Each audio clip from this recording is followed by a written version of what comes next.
bagian atau seluruh otot mengalami robekan akibat beban yang melebihi kapasitas jaringan. Terus negativisme terjadinya kontraksi otot yang sangat kuat, terus ada benturan keras, beban latihan terlalu berat. Nah, jadi kita melakukan latihan itu tidak boleh berlebihan atau melakukan gerakan yang ekstrim. Contohnya robekan otot gastrocnemius petis pada saat sprint, terus robekan otot paha saat melakukan lompatan. Terus gejalanya ada nyeri tajam, mendadak, ada memar, ada otak, ada kehilangan fungsi otot. Kadang terdengar bunyi pop saat cedera. Penanganannya penerapan metode RICE, hindari aktivitas berat, konsultasi ke dokter, operasi dengan diperlukan bila robekan total. Contohnya robekan total itu yang grade 3 karena sudah robek seluruhnya. Yang grade 1 itu masih hitungannya medium, ini udah grade itu udah terlalu parah seperti grade 3. Oke, selanjutnya jenis cedera otot atau kram. Ini yang sering kita rasakan bila bangun tidur dan tidur. Tiba-tiba kaki merasakan kram. Kram otot adalah kontraksi otot yang terjadi secara tiba-tiba, tidak disadari, involunter, dan berlangsung beberapa detik hingga menit sehingga menyebabkan rasa nyeri. Mekanisme terjadinya kelelahan otot, dehidrasi, kekurangan elektrolit seperti natrium, kalium, magnesium, dan kalsium.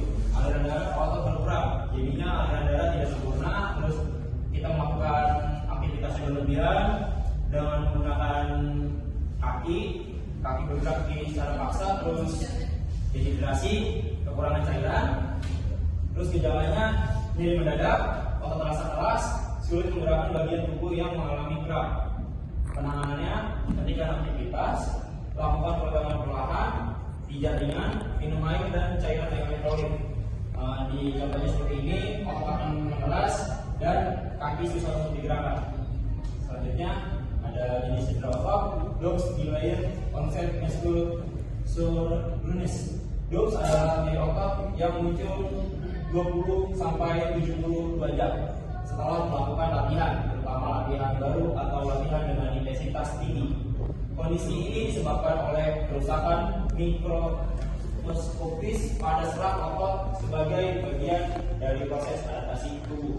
Jadinya tubuh beradaptasi lagi dengan intensitas latihan, terus ada mekanisme terjadinya kerusakan mikro pada serat otot akibat latihan eksentrik atau latihan belum biasa dilakukan. Jadinya otot beradaptasi dengan latihan tersebut, jadinya tubuh merasa harus beradaptasi, terjadinya proses peredaman ringan selama pemulihan. Contohnya nyeri paha setelah latihan squat pertama, terus pegal setelah mendaki gunung atau latihan beban. Gejalanya ada nyeri tumpul, otot kaku, sensitif saat disentuh, terus ada kekuatan otot menurun sementara. Penanganannya dengan cara istirahat aktif atau jalan santai atau peregangan ringan, pijat ringan, terus ada kompres hangat, tidur yang cukup, konsumsi makanan tinggi protein dan cairan yang cukup.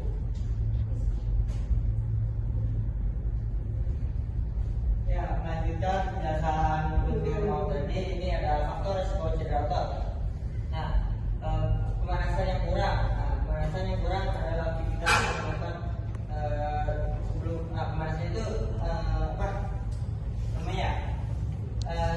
sebelum melakukan kegiatan olahraga itu wajib melakukan pemanasan. Nah, kalau pemanasan kurang, kita bisa rentan cedera.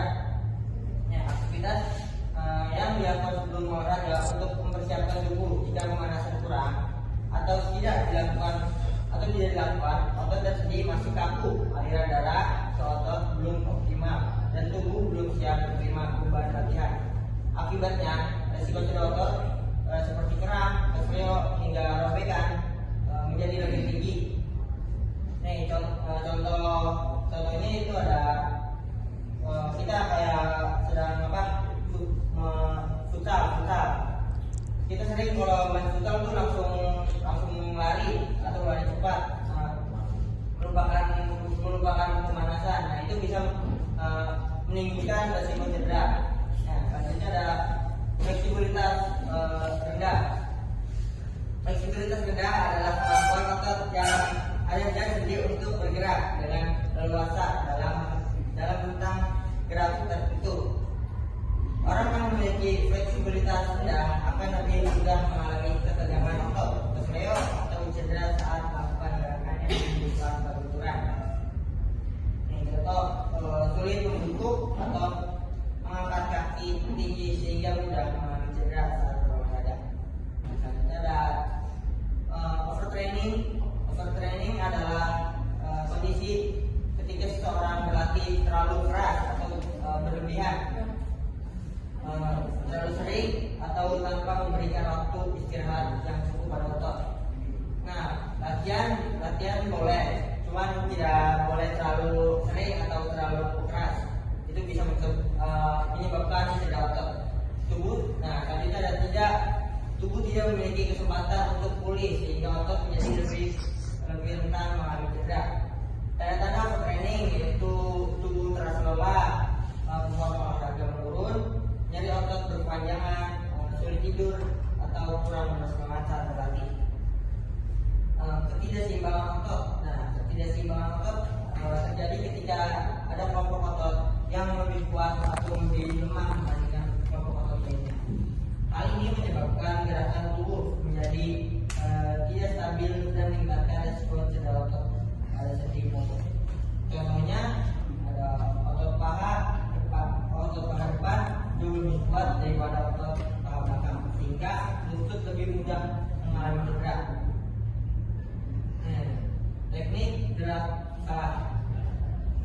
Teknik gerakan yang salah saat berolahraga atau melakukan aktivitas lainnya memberikan tekanan berlebih pada otot, sendi, atau tulang sehingga meningkatkan risiko cedera otot. Oleh karena itu, setelah gerakan olahraga harus melakukan sesuai teknik yang benar. Contohnya mendarat dengan posisi lutut dan salah satu tempat, meningkatkan mengangkat beban dengan posisi punggung membungkuk, menendang bola dengan teknik yang tidak tepat.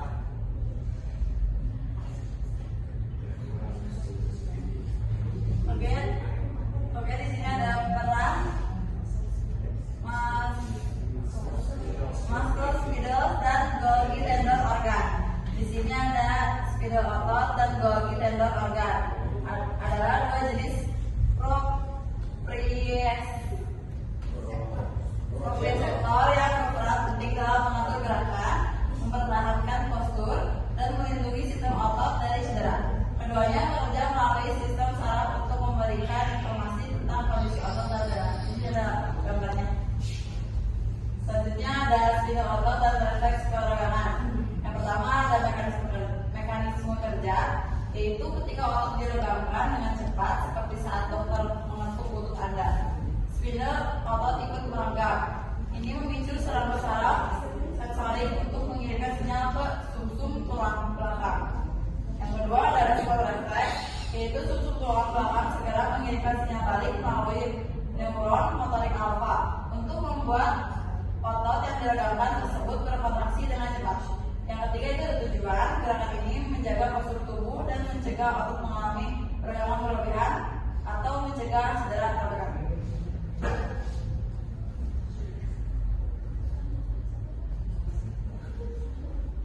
Next. Kemudian ada organ tendon Golgi dan refleks peregangan. Mekanisme kerjanya itu jika otot berbuat traksi terlalu keras atau teregang dalam waktu lama, tingkat tegangan di tendon meningkat. GTO mendeteksi tegangan ini dan mengirim sinyal melalui serabut saraf sensorik grup 1B ke sumsum tulang belakang. Kemudian respons refleksnya itu interneuron sumsum tulang belakang menghambat neuron motorik yang mempersarafi otot yang sedang berkontraksi tersebut, yang menyebabkan otot implurioflex. Pada saat yang sama, otot antagonis atau lawannya diaktifkan. Tujuannya itu ini bertindak sebagai mekanisme perlindungan untuk mencegah otot dan tendon mengerut atau tegang secara berlebihan hingga menyebabkan kerusakan atau robekan. Nah, proteksi terhadap cedera pada spindle otot dan Golgi otot organ. Proteksi spindle otot atau refleks peregangan saat otot teregang secara tiba-tiba atau berlebihan, spindle otot akan merespons dengan mengirimkan sinyal saraf ke sumsum tulang belakang. Sinyal ini secara refleks akan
sini cara pencegahan cedera dalam olahraga. Ada berbagai macam, ada melakukan pemanasan atau warming up yang biasa kita lakukan, terus menggunakan peralatan yang tepat, terus menguasai teknik yang benar, terus meningkatkan kondisi fisik. Nah, pertama ada melakukan pemanasan atau warming up. Pemanasan ini sangat penting apabila kita melakukan aktivitas olahraga untuk tubuh beradaptasi dengan yang akan kita lakukan. Pemanasan bertujuan untuk meningkatkan suhu tubuh, memperlancar aliran darah ke otot, dan mempersiapkan tubuh untuk aktivitas yang lebih berat. Contohnya ada jogging ringan selama 5-10 menit, ada diikuti pergerakan dinamis seperti ayunan kaki dan putaran lengan. Selanjutnya ada menggunakan peralatan dan perlengkapan yang tepat. Peralatan olahraga yang sesuai dapat melindungi tubuh dari benturan dan tekanan berlebih. Contohnya ada sepatu olahraga yang sesuai dengan jenisnya, olahraga pelindung tulang kering atau shinguard pada sepak bola, helm pada bersepeda, pelindung lutut dan siku pada olahraga tertentu. Ada menguasai teknik yang benar. Teknik yang salah dapat menyebabkan tekanan berlebih pada otot. Terus ada sendi dan tulang sehingga meningkatkan resiko cedera. Contohnya teknik mendarat ya ketika kita main basket, kita ada melakukan shoot jump. Nah, itu tumpuan kakinya harus benar. Dan terus kita melakukan duel di udara ketika bermain sepak bola atau futsal. Karena kalau misalnya tumpuan kita kakinya salah, akan terjadi robekan atau mengalami luka. Contohnya teknik mendarat yang benar pada bola voli dan basket. Terus meningkatkan kondisi fisik, kebugaran jasmani yang baik membantu tubuh menahan beban latihan dan pertandingan. Komponen yang perlu dilatih: kekuatan otot, daya tahan tubuh, kelenturan, kecepatan, keseimbangan, dan koordinasi.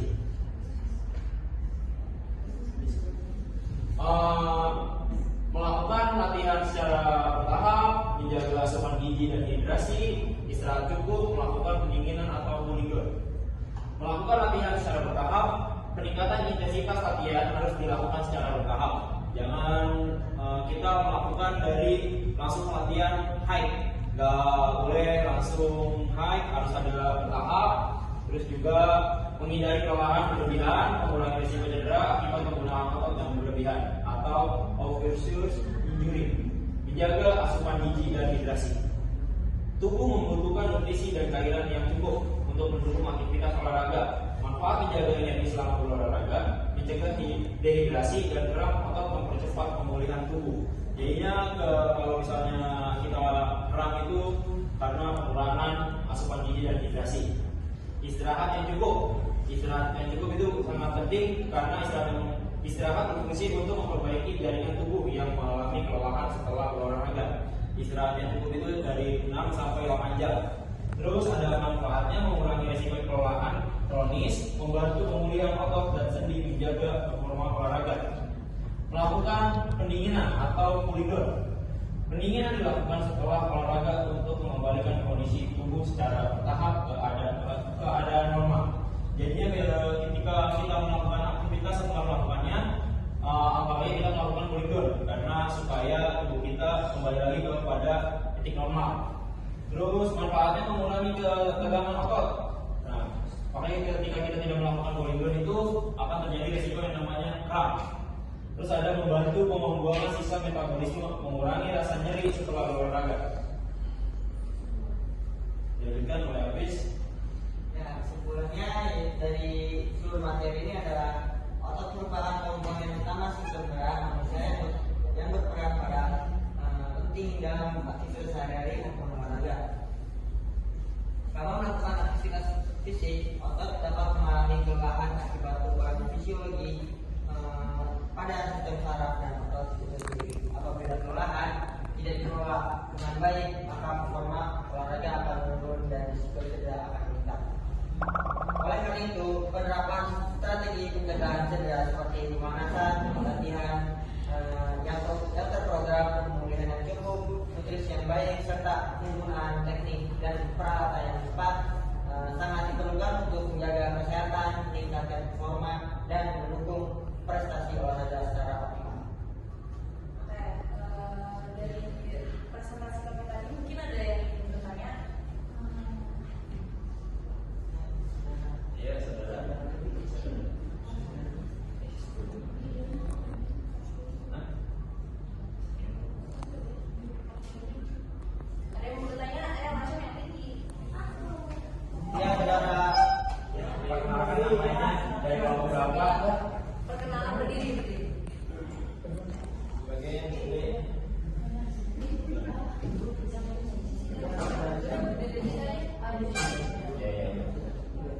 Ya apa ya?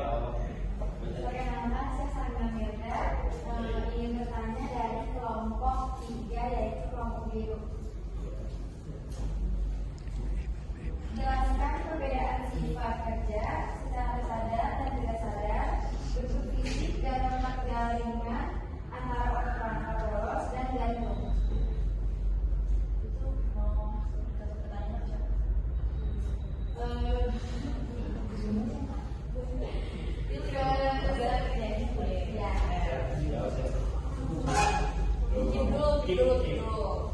Berarti nggak yang ditanya lima Ada yang orang. bertanya lagi? Satu. Ya, dari siapa? Saudara siapa? Fikri. Kan materinya udah dikasih. Boleh kok pertanyaannya di teman, boleh nggak apa-apa. Boleh. Yuk, tanya yuk. Kita diskusi. Nanti yang nanya dapat ada deh pokoknya. Something. Yang penting nanya dulu, kan baru dikasih something.